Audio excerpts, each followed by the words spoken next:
Flight attendants, please prepare for takeoff. Stolen by Ehlers to Wheeler, back to Ehlers, scores! Kyle Connor has the Midas touch right now. And another outstanding stop by Connor Hellebuyck. Check the shoot, score!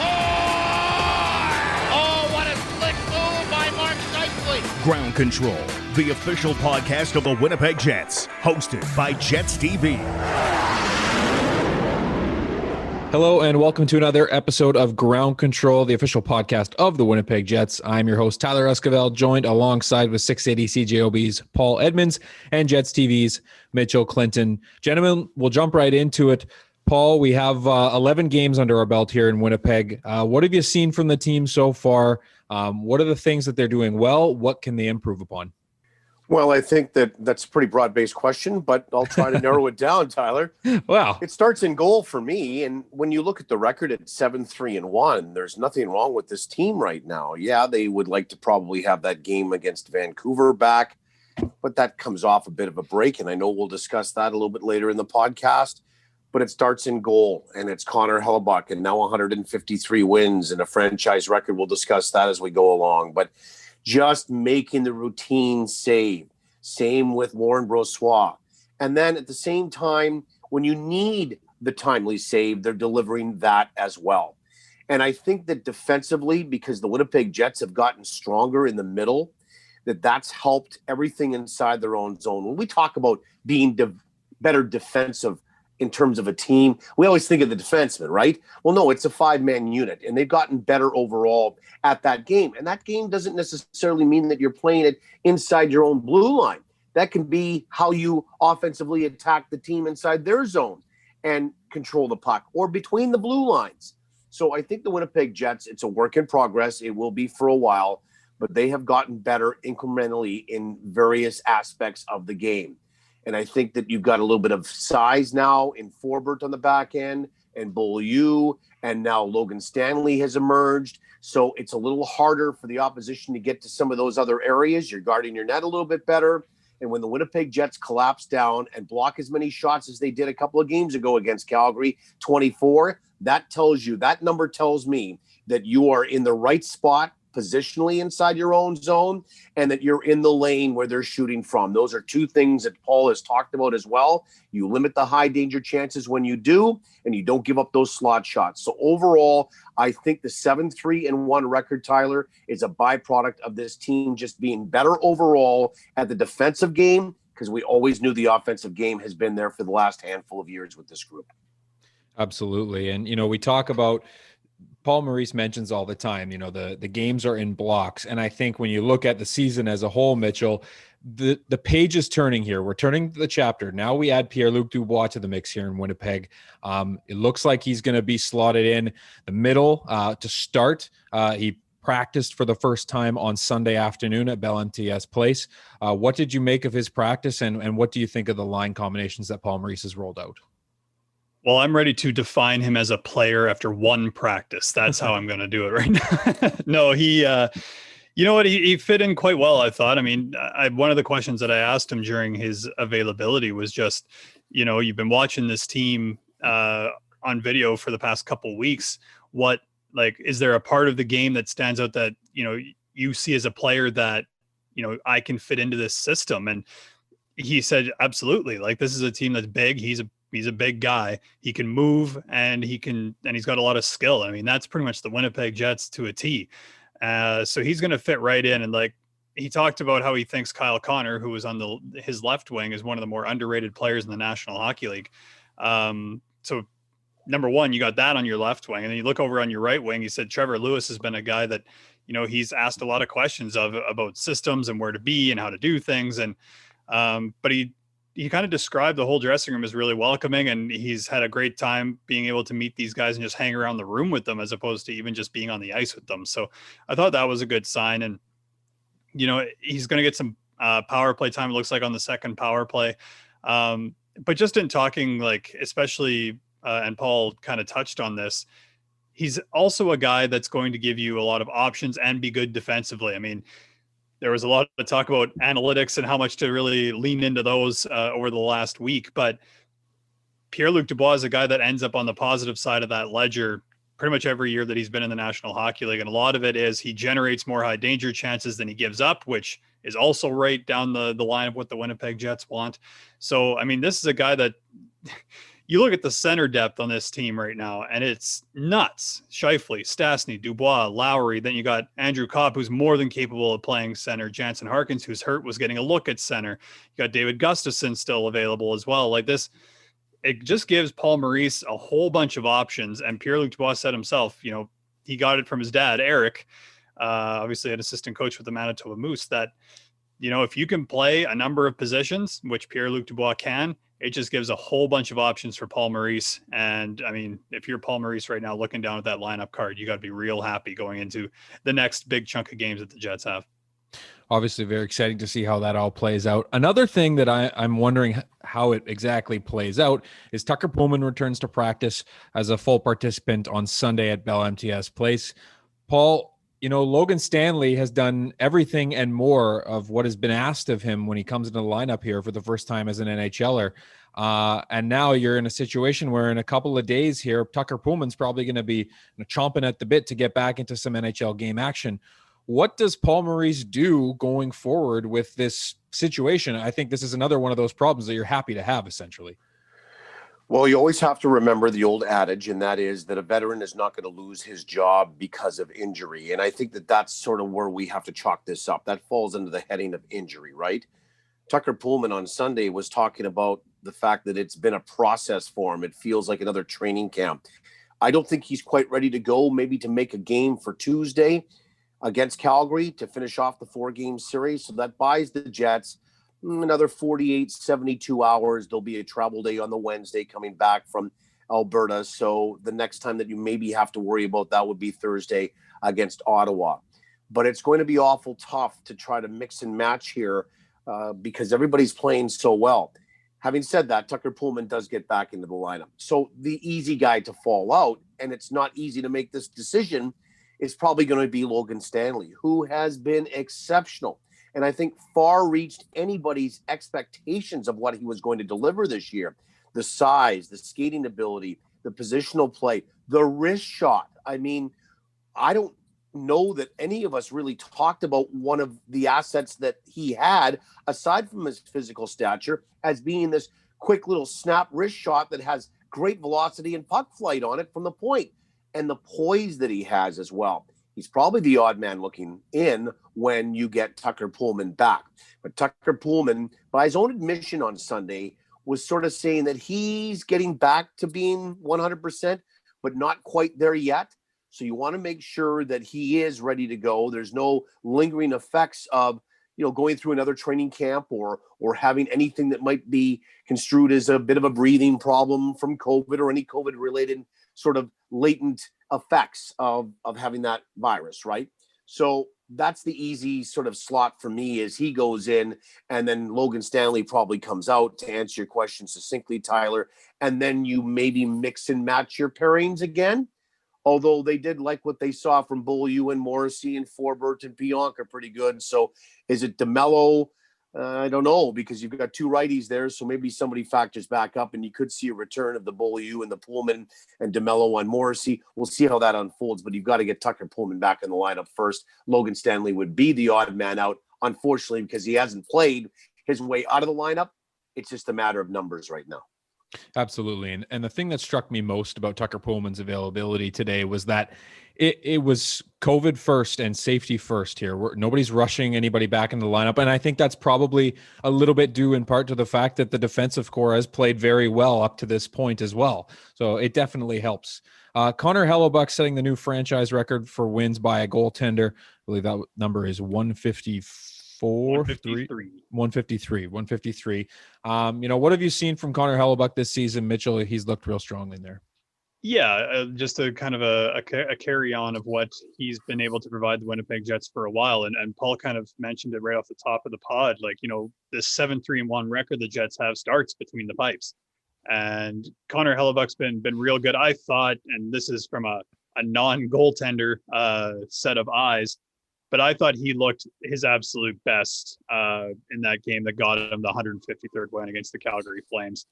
You know, he was made 23 stops, I believe, on 24 shots. But was just so solid, and it looked, as Paul Maurice likes to say, just looked quiet.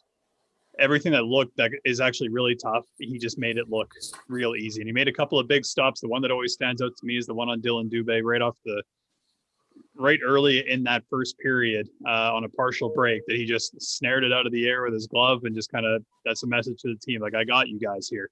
And then, one gets by him in the final minute of the first period, but the Jets offense takes over, and then nothing was getting by Connor Hellebuyck the rest of the way. So I think what we've seen from him is just a continuation in that maturation process that he's talked about. There was obviously the year where he learned how to be a starter in the National Hockey League.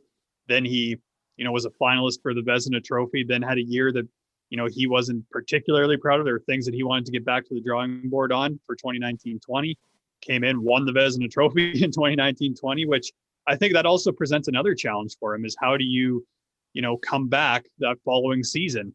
And I think he's answering those questions really well right now, that, he worked on in the off season, those chances that you would think the advantage goes to the shooter to try to be even better in that regard. Just 2-on-1s and rush chances. So he's been working on that, but then also staying true to his fundamentals. The amount of times that he's on the ice early with Wade Flaherty and Laurent Brossoit, going through just little technique things just to make sure that those are still sharp. He's a regular on the ice before practice even starts. So what I've seen from him, just a whole lot of work and a whole lot of big and boring, as he likes to say. One of the interesting things that you mentioned there is the fact that, he has to follow up that Vezina Trophy season. And the first time he was nominated for the Vezina Trophy, his season the next year didn't start probably the way he had wanted it to, but I think he's got things on the rails as he's coming off the actual Vezina win this year. Okay, let's get to our guest here. It's Ray Neufeld. Jamie had a chance to sit down with the Jets alumni. They talked about a bunch of different topics, including being a black hockey player in the National Hockey League. Let's hear that conversation now. Hi, this is Mark Scheifele, and you're listening to Ground Control, the official podcast of the Winnipeg Jets. Pleased to welcome Ray Neufeld to the podcast. Ray, how are you doing these days? Oh, doing very well, thank you. We've been keeping a very tight bubble, not venturing out too much, and spent most of the time up here at our lake home in just outside of Kenora. So it's been great. Yeah, we're safe and everything's good. How, as a former hockey player, how strange has it been to watch the National Hockey League maneuver their way through something that doesn't have to do with the collective bargaining agreement or scheduling? This must be something to watch from the outside. Well, it really is. Just that whole playoff structure and how they had to come together as a group and figure out how they could get the playoffs done, and a lot of coordination and a lot of understanding by the players, I'm sure, and management as well. But I thought they did a great job of that, and thankfully everyone got through it safe. And from a fan perspective, we were able to watch great hockey, and not quite as up to par as normal hockey would be, but as good as it could be under the circumstances, for sure. Okay, have you ever imagined having to be in a bubble like that for 2 months without your family and friends? That must have been something for the guys that were there that long. Oh gosh, that just all the staff, everyone involved, but certainly players. Just to be in that environment and really being so protected, if you will, and not given a lot of opportunity to just venture around and do what they normally would do. And I think the families, not being around your families. I know as a player, that's always important. You want to be close to family and get lots of encouragement through that. So, it would have been a trying time, difficult, but I'm sure once they got on the ice, it was all business as usual. I imagine if that would have happened when you played, Ray, the Jets were a pretty tight-knit group. That would have been pretty good from that situation, would it not? Well, for sure, from a team perspective and players, it's always fun to be around the boys, if you say, whether you're in the locker room or traveling or whatever you're doing. But, it's also nice to get away sometimes. So ships grow stronger sometimes when you have a little bit of separation. But yeah, but we were close as a group in Winnipeg. it took a bit. The first year was a little challenging, but after that, certainly I felt real comfortable there, and a lot of great friends, and still have many today. Let's go back a little bit. 35 years already now since you were traded back to your hometown team. What were the emotions like? And if you can take us back to then, to be back in Winnipeg with your family and friends nearby. Right. I still remember the night I was told I got traded. Right? So, I mean, I got asked to come up to the coach's room. We were in Philadelphia at the time, and the team actually knew something was up. We just didn't know which player was going to get moved, but we sort of sensed there was something in the works. I mean, sometimes you get those feelings as players, and I remember going up to the coach's room, and he reluctantly told me I'd been traded, and then I asked him. I said, "Well, where did I get traded to?" And he said, "Winnipeg."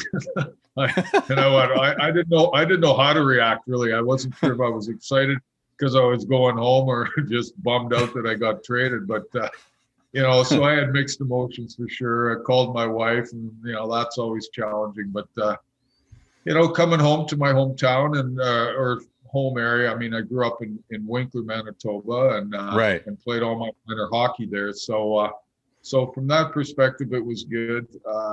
But overall, the trade that first year was challenging. There was lots going on in my life at that time, for sure. So, I don't know how much I could get into in respect to that. But when I did get traded to Winnipeg, there were a lot of things personally happening in my life. And when the trade happened, there was some trying times there, just to say the least. Yeah. I guess when you look at it, Ray, like, players today even talk about the distractions of being at home and so close to family and friends. You're going through a personal struggle. Being close to family and friends could be bad and good, right? Well, that's a great way to put it. I mean, I'll bring you back. So part of my challenge is where I like to have good times, and I like to drink a bit. And so I definitely, in today's NHL, they would deem it as, hey, go to probably some treatment center, get yourself figured out. And so it was, we were in the Chicago airport. I had been sober for 70 days, hadn't had a drink. And we were sitting there, and Ducky says, hey, let's go for a beer. So me, Mac, and Paul McLean and Glenn Ashton went and had a beer. And I hadn't had a drink for 70 days. That sort of tipped my wagon. And as soon as I got home, when you mentioned friends, that's exactly what happened. I gravitated to friends that like to have a good time, and I spent the first probably 2 weeks in Winnipeg just, out and about and not really too focused on hockey. So, thankfully, teammates sort of set me on the right path and sort of woke me up and said, "Hey, Ray, you got to get some things figured out here." So that put me on a good path. I started when that happened, I've called my wife, and it's interesting. And I told Dawn, sorry, Dawn, I fell off the wagon. I started drinking again. Right. And that sort of put her back. And she said, well, have fun in Winnipeg. And she wasn't going to come. So that whole process sort of got my thinking on the right track. And I knew I had to get my family back together. And thankfully I was able to do that. She came, joined me in Winnipeg, and in Winnipeg, I met two of the best people I've ever, I can't say enough about it. I mean, Laurie Boschman was a huge impact on my life with the Jets, and got my life back together from a faith perspective, and it really turned the corner. I mean, for me, it was a big step forward in the right direction. Clearly with the program and the steps, Ray, like in AA, it's all about your higher power. So it's almost like a higher power directed Laurie Boschman towards you. Is that the best way to put it? Well, yeah, you could say that. I mean, my faith, as a young man, I grew up in Winkler, and certainly I had a faith. Went to church, was a believer in my Lord and Savior, but I wasn't living that lifestyle. So when I reconnected with Bosch, I mean, such a strong believer, strong Christian, and such a man of character, And we just spent a lot of times. For me, it was an escape. I didn't have to go out all the time with the boys and feel that I had to drink. Laurie wasn't a drinker. Doug Smale wasn't a drinker. So I had an ability to just hang out with guys that were and not saying the rest of the players were out drinking all the time. I'm not saying that, but guys picked their spots, had their fun, and I didn't have to participate in that part of it. I could just play hockey and be around the guys that way.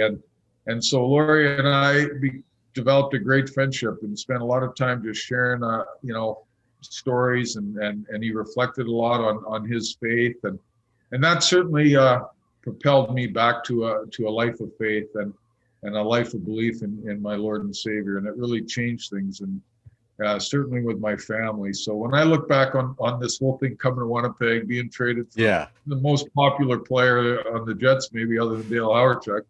It was a blessing in disguise, really, to come to Winnipeg. It did a lot of right things for my life, which I'm happy for today and grateful for sure. How emotionally taxing was it, the trade for Dave Babbage, right? A very popular player, as you just mentioned. That must have been very tough. It wasn't a popular trade at the time. So how did you maneuver your way through that? That was a challenge without a doubt. Mm-hmm. I mean, when I look back on it now, you reflect, years go by, you think through things. I mean, he was a popular player, but not to mention just popular. He was a very, very good hockey player and had a tremendous career. And I knew Dave, we played junior in the same all-star tournament together. I knew the type of person he was, and he's just a terrific guy. And he was so well liked in the dressing room. So, the players were really disappointed. Not so much that I was coming to Winnipeg, just that they were losing a friend and a teammate that they really, really appreciated. So that made the dynamics a little bit challenging in the beginning for sure. And it didn't really matter where I went. I mean, I always got asked the question, what was it like to get traded for Dave Babbage? And that wore on me over time. It certainly did. No question. I mean, I was a pretty good player. I mean, I think the Jets knew what they were getting, a 25-goal scorer, an up and down, banging, crash type winger. But when I reflect back on it today, if I were to ask any general manager in the National Hockey League, would you trade for a 25-goal scorer, right, and trade your best defenseman on your team for that type of a player? And I think many of them would say, well, probably not. Under the circumstances, they more than likely wouldn't have made that trade. So a lot of times people say, well, who else was involved in that trade? Was it a 1-for-1 Babbage for Neufeld, or was there more? And I sort of felt the same way.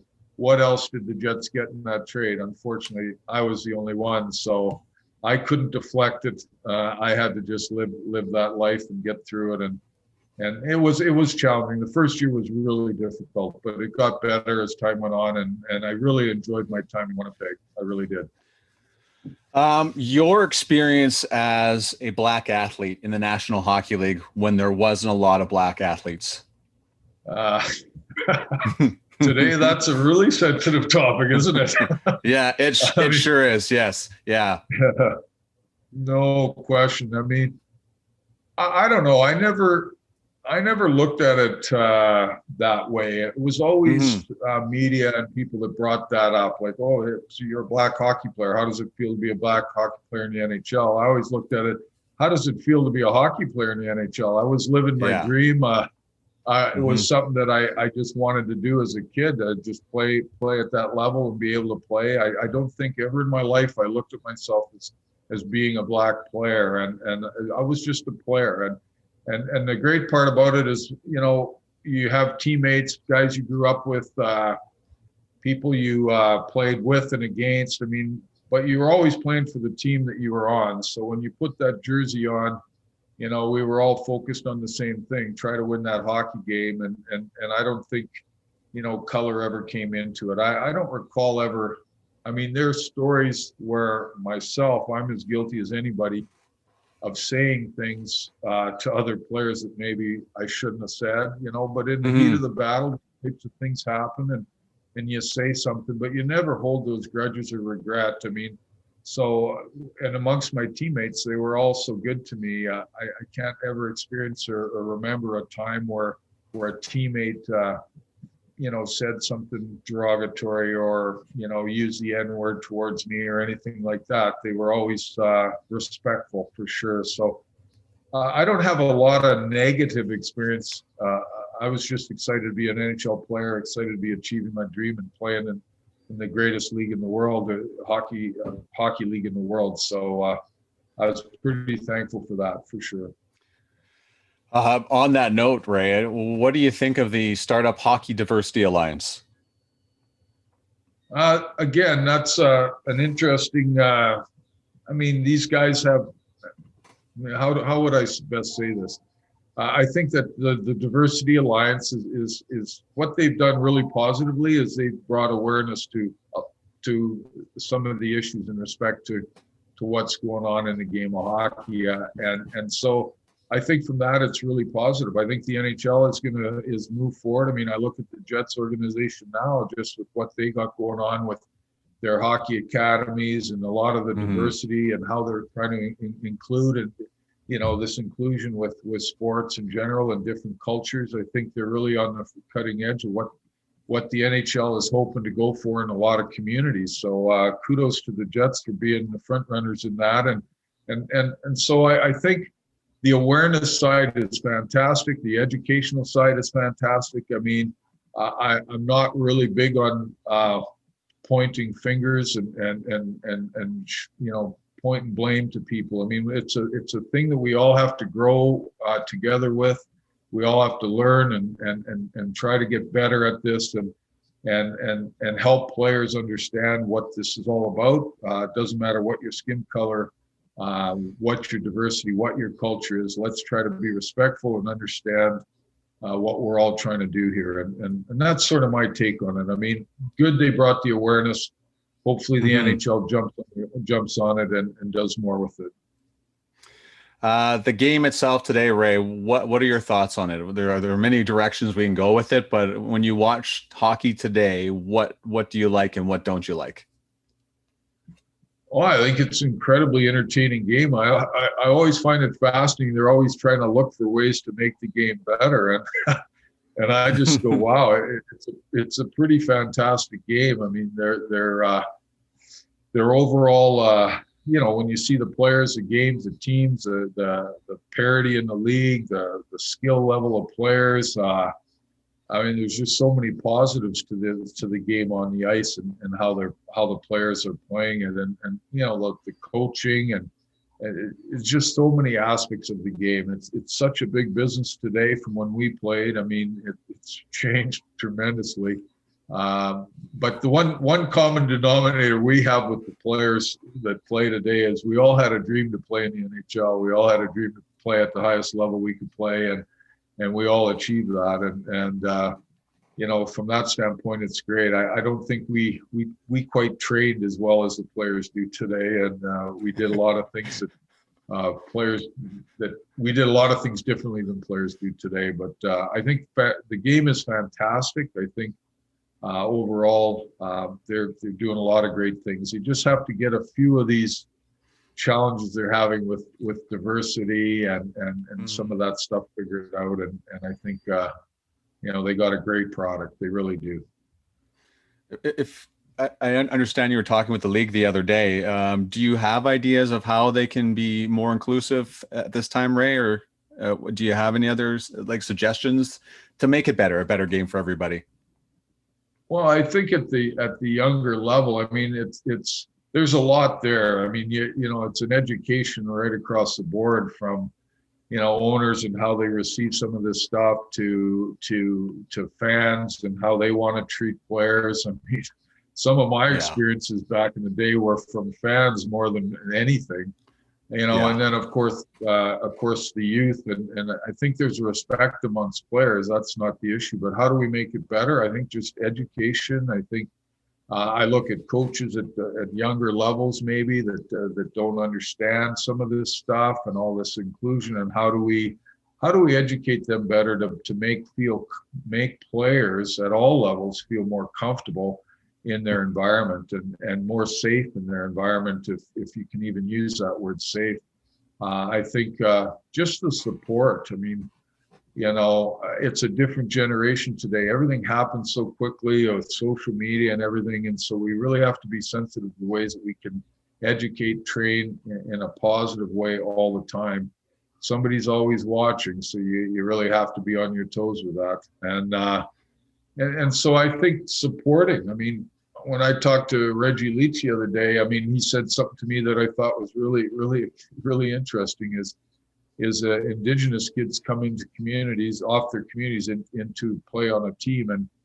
And sometimes it's such a big culture shock for them, they're not comfortable with it. So how do we as coaches or as people, managers, organizations better equip those players coming in? How do we support them better? How do we help understand what they're feeling? That's something I think is a huge thing, because when I coached, I know players would come, they'd participate, but they'd miss home. There was nothing familiar, and they'd want to head back to where they were comfortable. So, I mean, that's a big part of it, I think, is helping them, through supporting and just listening and trying to help build that trust that they need to be able to know they're in a good place and good environment, and they can play to the level that they need to play at to be able to stay there. That's the thing I think a lot of people forget, especially junior hockey age players, is even though they're in the spotlight, they're still kids. And a lot of kids that come to the National Hockey League, 18, 19, 20, still kids. Is it amazing to you still how quickly people forget that they're still kids at heart? Well, they are. And there's lots of, that's a great thought, Jamie, because when you really think about it, not every situation, when kids come into the National Hockey League, they're from so many different backgrounds and their upbringing can be so different, right? So, so I think that from that standpoint, I mean, one parent might bring a kid up this way, the next kid brings them up that way, or parent brings them up that way. And so you don't really know. Well, I know the NHL does a lot of their homework today on those types of things, but just how that player comes in, what type of maturity they are, have they seen many of these things that they're going to see? And I always like it. How do you teach kids to be a pro when they're 18 years old? I mean, you look at Blake Wheeler, he's such an incredible guy and such a fantastic role model and such a great player. And, he had to learn that as he, throughout the years, and how to handle himself as a pro. And I think with younger players today, that's something that how do we teach them better to be able to understand what that means at 18 years old? It's huge, and their upbringing has a lot to do with that, for sure. Some come in ready and they handle themselves fantastic, and others struggle with it, for sure. So I don't know. It's an interesting question, for sure. I mean, as a coach, you're busy. I mean, you have to have support as a coach too, to give the kids what they need. Like you're busy trying to win games at the same time while trying to help boys mature into men. That's a lot of pressure on a coach as well, and a coaching staff. Well, it really is. And I think, there's, I'm sure there's lots at the pro level that they have to work at, but maybe at the younger levels. I know in the Manitoba Junior League, I mean, Don McGilver, when I coached with him and with the Winnipeg Blues, I mean, he was really in touch with his players and gave them the time that they needed if there's anything they needed to talk about. But I think that's where your assistant coaches can come in and help support that. But also, Don brought in, a chaplain to work with the players and just to be there as a go-between, if you will, and if the players were struggling with different things. And so these types of people can really have an impact. I mean, I look at Lauren Carroll with what he does with the Bombers, what he does with the Jets and their organization, and just the freedom the players have to come and talk in confidence to Lauren, I think is really terrific. And so chapel programs are fantastic, I think, for players, and certainly in one aspect of supporting players in another way. And that's certainly a big one, without a doubt. Ray, I'm, we haven't had many conversations, but I feel like I could talk with you for hours. But I appreciate you stopping by. Thank you so much for doing this, and stay safe. Yes, you too. Thank you, Jamie. I appreciate you taking the time and inviting me to do this. I really appreciate it. Thank you. Shop where the players shop. Jets Gear and TrueNorthShop.com are your authentic team stores. Make sure to stock up on all your favorite Winnipeg Jets and Manitoba Moose merchandise today. Visit one of the 5 Jets Gear locations or shop online at TrueNorthShop.com. Thank you so much to Ray for taking the time to chat with Jamie on those different topics. Well, the Jets are getting back at it after 4 days off here, Paul. The last handful of times that the Winnipeg Jets have gone into a game with a block of days off and just practice days, things haven't gone well for them. It's been a regular topic of conversation with the media. How do the Winnipeg Jets guard against what they've faced the last 2 times coming off these longer breaks? Yeah, the last 2 times, the one coming out of the break and then Toronto, and then one coming out of the break and then Vancouver. Both by far, and admittedly through every player in that dressing room and the coaching staff, the 2 rather forgettable games the Winnipeg Jets have played this year, right? So whenever you have a problem, the first thing that you need to do is acknowledge that you have that problem in whatever it is, sports or life. And the Winnipeg Jets, after that Vancouver game, did a very good job of acknowledging the fact that they were not, I guess, to say not prepared is not fair, but they just didn't handle that situation the right way. So now you start to look for solutions and alterations to that. So now that they know that this had kind of crept in for a second time and there's a trend, how do you break that trend? So I'll tell you this. In watching the last practice before the Toronto game, because they practiced in Winnipeg and then flew to Toronto and then played the next day, and then the same thing, the last practice before the Vancouver game at home here, I didn't like either one of those 2 practices. It didn't have the same pace and tempo and sort of quickness and speed to it. So leading up to the game on Tuesday against Calgary, the Jets will have a practice on Monday. They'll practice and fly. That will tell me tomorrow about certain alterations that they're trying to make sure that they can quicken that pace and have a much better start to the game than they did maybe against Vancouver or Toronto. So it comes down to practice for me. And if it's high-paced and an up-tempo practice, we know that this is where the coaches want to get them. And that's incumbent on the coaching staff to get those drills, to get those guys at that high-level pace, that quickness, and then the players will follow and carry that presumably into the next game. But they do know it's a problem. And I think they'll have the coaches try to help them, but then it's all about your own individual preparation to make sure that this doesn't happen thrice to this team and that they handle these breaks a little bit better. Because after you get past this one, truly, guys, you're not going to have another one of these in probably about 4 weeks. There is a bit of a section there. There's 3 or so days off in March, but it's a pretty heavy schedule after that. So you want to make sure that you come out of this one and really earn that series win over the Calgary Flames, especially with this venue change now going to Southern Alberta.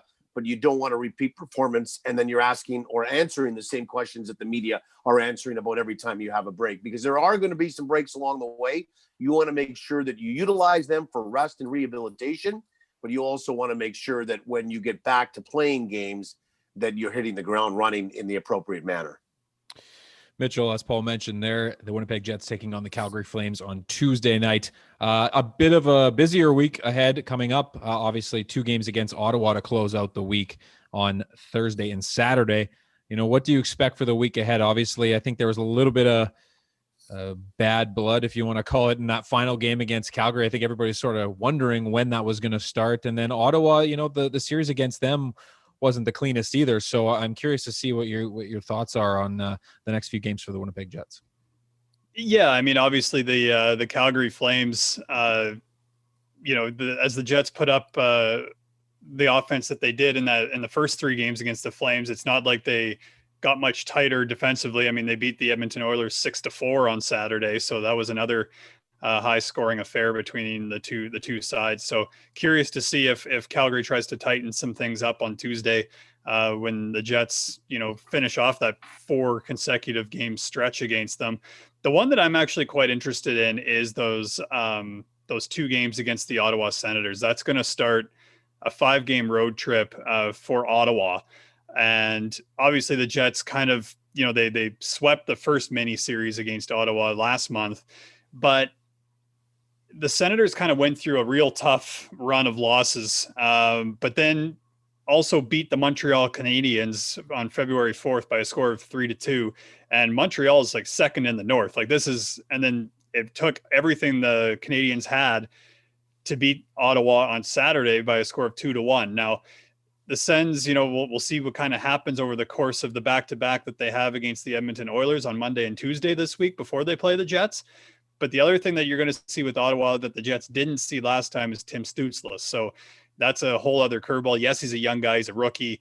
But it still brings a whole other level of skill to the Senators that they didn't have in that first 3-game series. So that's going to be one that I'm going to keep an eye on. But like you guys were just talking about, the coming back from the 4-day break, that first game that they're going to play against Calgary, especially on the road, that one's got the big highlighter circle on it. Not that I have a paper calendar anywhere, but if I did, it would definitely, full highlighter treatment. Right. And circled. Yes. Many times. I will say one thing, seeing that Calgary was able to get past Edmonton on Saturday night, put a smile on my face, because I don't think I want to face the Calgary Flames on a 3-game losing streak. I just feel like that's a hungry team, and for them to get a win on Saturday, I think it'll make for perhaps a more level-headed viewing experience for myself on Tuesday night. Paul, as our broadcaster here on the podcast, I have to ask, what did you think of the reverse retro jerseys? I know from what I saw on Twitter, it seemed like a complete 180 in terms of public perception of a sweater. So your thoughts?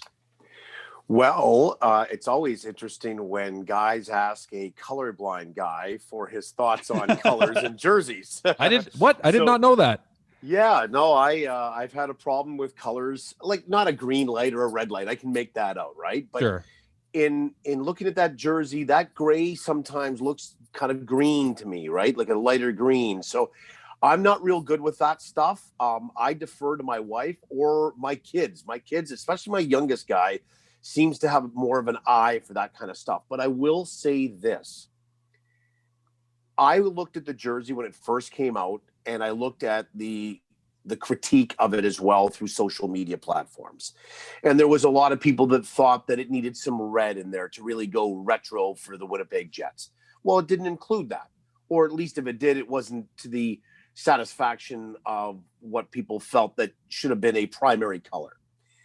But in talking with Jamie during the broadcast and knowing that this reverse retro is going to happen again in March, and very early March, it looked a little bit more personified. It looked a little more real. It looked better on the players and being put through the paces of an actual game.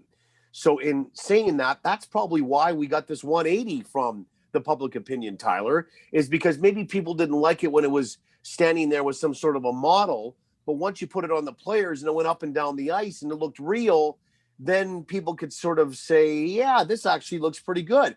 So from my vantage point, not really being able to pick out the colors and have a true appreciation for it because of just some inability that I've been born with, I actually kind of liked it. It didn't bother me at all. And, they're 1-0 in it, which I think is probably better than the Aviator jerseys.